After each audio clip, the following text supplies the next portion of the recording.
Hey guys, welcome back to the Theory Lesson Series.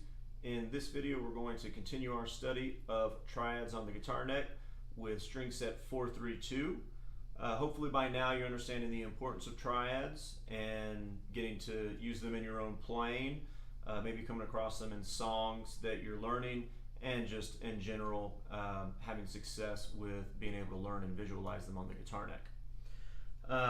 So the way we're going to approach this is the same way we did in the previous video, where I'll show you the major, minor, diminished, and augmented triads for each of our inversions, 1-3-5, 3-5-1, and 5-1-3. And then I'll show you how the major triads shift horizontally across the neck. And then we'll go through our 3 scales of major diatonic harmony with our triads. Just as a quick refresher, the formula for each of these triads, major, minor, diminished, and augmented. Major is going to be root, third, fifth. Minor is going to be root, flatted third, fifth. Diminished is going to be root, flatted third, flatted fifth. And augmented is root, third, and sharp 5. So I'm going to be right here in 5th position, starting on an A major triad, 1-3-5 triad on string set 4-3-2.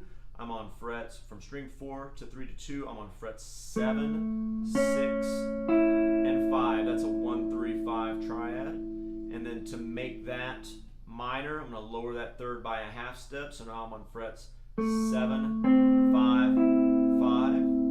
And then to make that diminished, I'm going to lower my 5th on string 2 by a half step. So now I have root, flatted third, flatted 5th. That's frets 7, 5, and 4. And then for our augmented shape, I'm going to be on fret 7, 6, and 6. That's a root third and a sharp 5. And then for our 3-5-1 inversion, I have an F major triad here. I'm on frets 7, 5, and 6. To make that minor, I'm going to bring this note down, my third by a half step. So I have frets 6, 5, 6. And to make that diminished, I need to take this note on string 3, my 5th down by a half step, and I'm going to be on frets 6, 4, and 6 there. And then for our augmented, I'm back in my major shape here, we're going to raise this 5th by a half step, which is going to look exactly the same as the augmented of our 1-3-5. I'm on frets 7, 6, and 6. And then I'm going to have a D major triad here. This is going to be a 5-1-3. I'm just laying my third finger across strings 4, 3, and 2, all on fret 7. You can think of that as like an A major shape, open A major chord. So that's a 5-1-3. I'm on 7, 7, 7 there. And then my third is on string 2. I'm going to lower that by a half step here, which kind of looks like that. A minor shape, right? I'm on frets 7, 7, 6. And then to get it diminished, I'm going to lower this by a half step, my 5th on string 4. So that's going to be 6, 7, 6.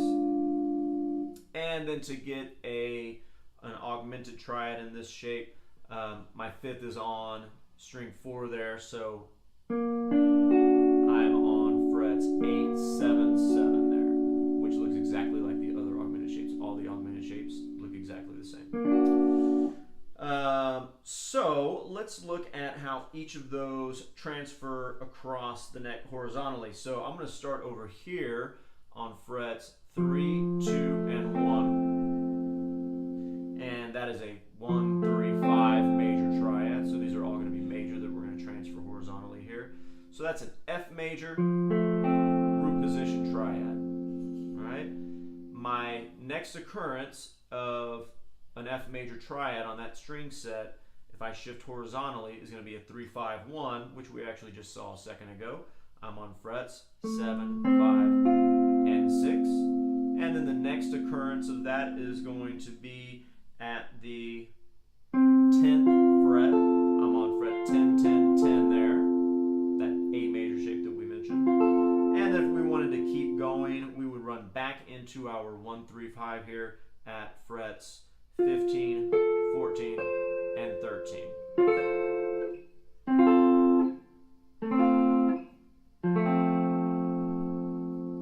Then let's take our 3-5-1 shape, major shape here. This is going to be a D major triad. I'm on frets 4, 2, and 3. The next occurrence moving horizontally towards the body is going to be a 5-1-3 triad, which is going to be at the 7th fret. We already ran across that in the earlier triads. Next occurrence is going to be a 1-3-5, which is going to be at frets 12, 11, and 10. And then if we kept going, we would run back into our 3-5-1. I'm at frets 16, 14, and 15 there.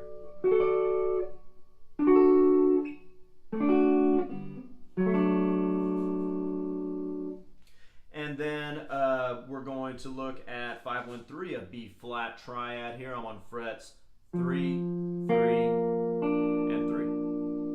That A major shape. The next occurrence of a B flat triad from here moving towards the neck is going to be a 1-3-5, which is going to be at frets 8, 7, and 6. And then the next occurrence is going to be a 3-5-1. It's going to be right here at frets 12, 10, and 11. And then of course we'd cycle back to our 5-1-3 here at the 15th fret.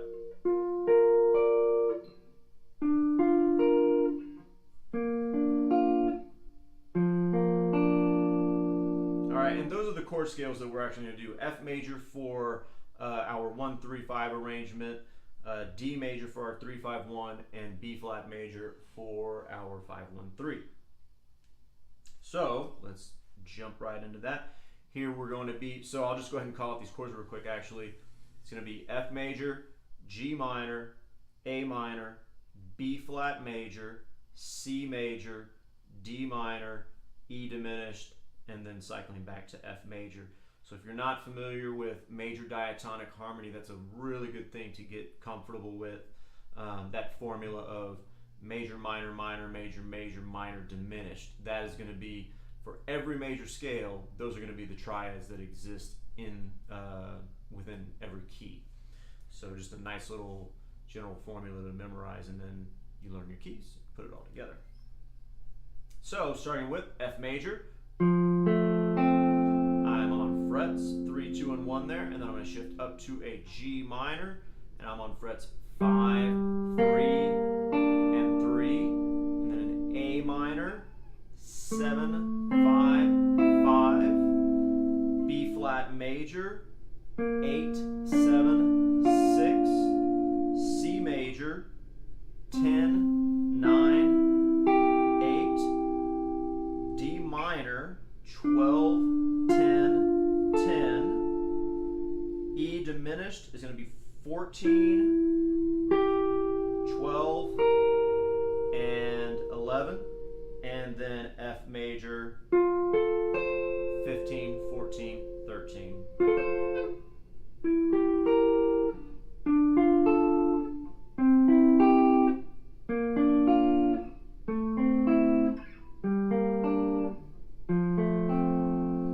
So a lot of people tend to get chords and scales mixed up, and they're like, well, how do the chords come from the scale, and how does that even make sense? It can be kind of a confusing thing. Just all of those notes that we just played in every single triad collectively, all of those notes belong to the key of F major. And that's all I'll say about that. But yeah, you're just pulling notes straight out of the scale. All right, now our D major, 3-5-1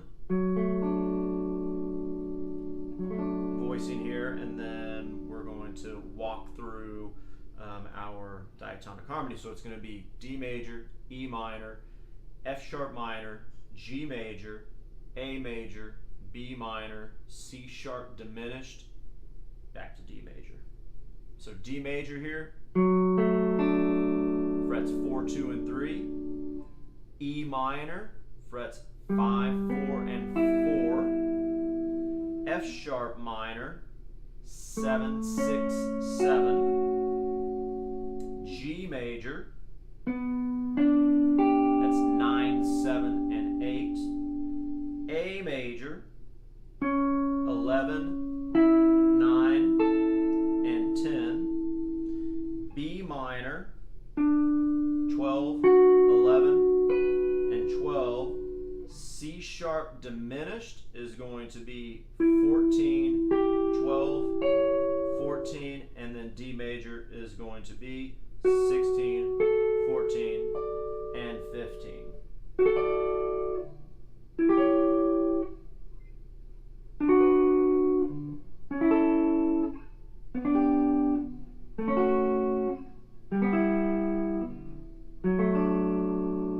It's our D major triad chord scale.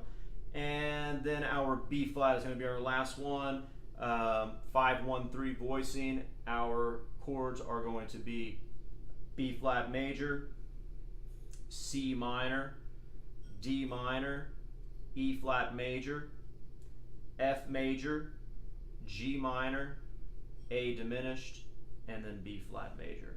So here I am with B flat major, frets 3, 3, and 3. And then C minor is going to be 5, 5, 4. D minor is going to be 7, 7, 6.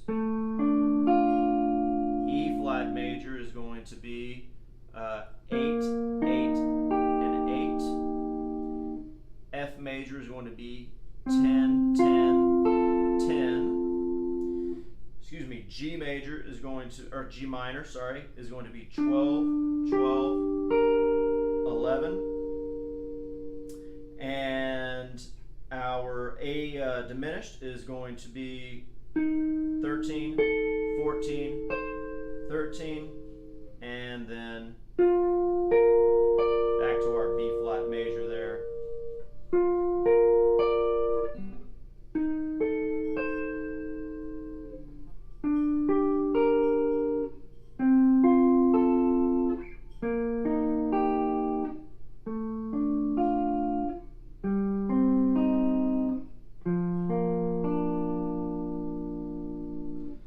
There you go, guys. Let me know if you have any questions about that.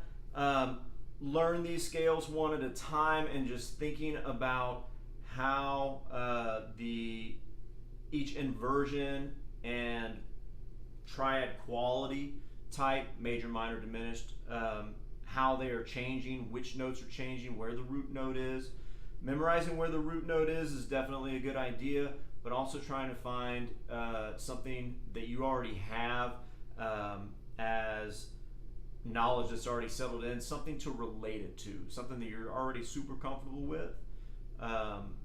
Would be great if you have something like that to kind of link these two things up. Makes it a lot easier for it to sink in. But sometimes we find ourselves in these situations where maybe we don't have that, and we just gotta grind it out and memorize these shapes. But if you're playing on a regular basis and learning some new stuff, I guarantee you're gonna run across this stuff and learn how to utilize it. So anyways, see you in the next video. Thanks.